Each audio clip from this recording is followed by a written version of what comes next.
today in my kitchen, and I'm going to just show you how to make a really easy fermented vegetable. It's called sauerkraut, so you've probably heard of that, and that's generally fermented cabbage. But today we're going to add some carrot in there. You could add some beetroot or some apple, so maybe play around with your recipe. And you'll need a sterilised Kilner type jar which has got an airtight seal. To sterilise, just give it a good wash, submerge in boiling hot water and then dry off in the oven. I'm using a 1.5 kilo cabbage. Keep the outside leaves because you'll need those later. And when you're cutting your cabbage, cut it away, but keeping this core, the heart of the cabbage, because again, we're going to use that later. I'm using 2 to 3 carrots here, and I'm going to pop some caraway seeds into mine, but you might want to put cumin, or you don't have to put anything at all. I'm going to use the food processor because it's easier, and I'm going to slice the cabbage finely, and I'm going to grate the carrot. So you could do that by hand if you don't have a food processor. So there we are. So you've got your cabbage and your carrot all sliced up there. So what we're going to do now is put about 2 teaspoons. I'm using Himalayan pink salt, which isn't as salty, but it is really full in minerals, so that's why we tend to use the Himalayan salt. So 1, 2 teaspoons, and then just massage your vegetables now.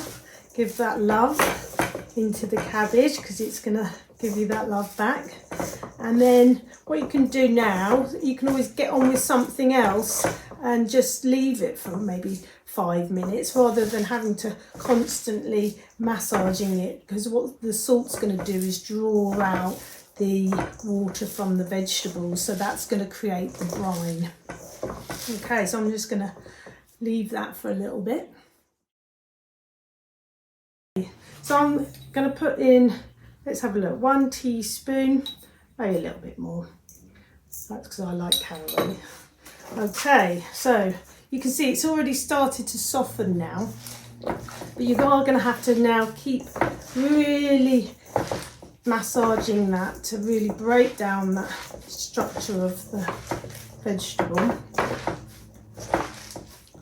And then you can start to feel the liquid coming out of the veg. So we could probably start putting that into the jar now, because we have to really press it down into the jar, which is also going to release that liquid.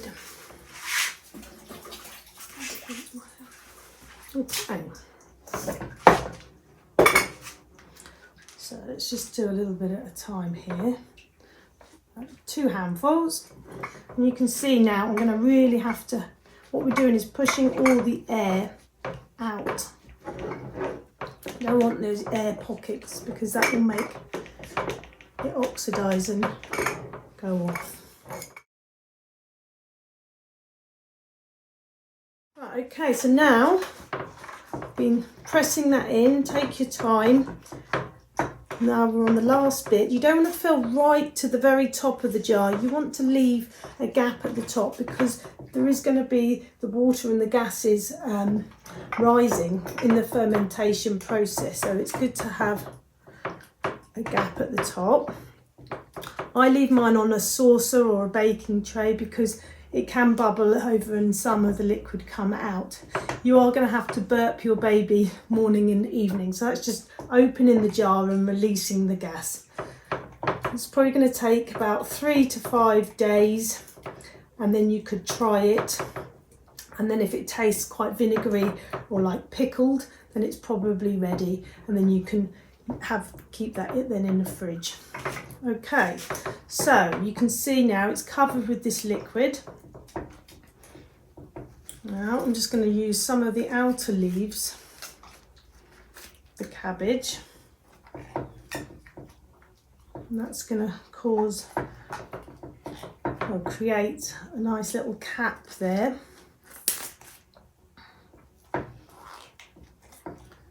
And then to keep it submerged, we're going to come back to the heart.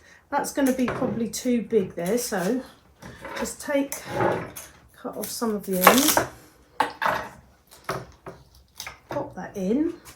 Now we're using a bit more force can you see what that's doing? That's pushing that down, keeping all your vegetables submerged. So there we are. All you have to do now is just burp your baby.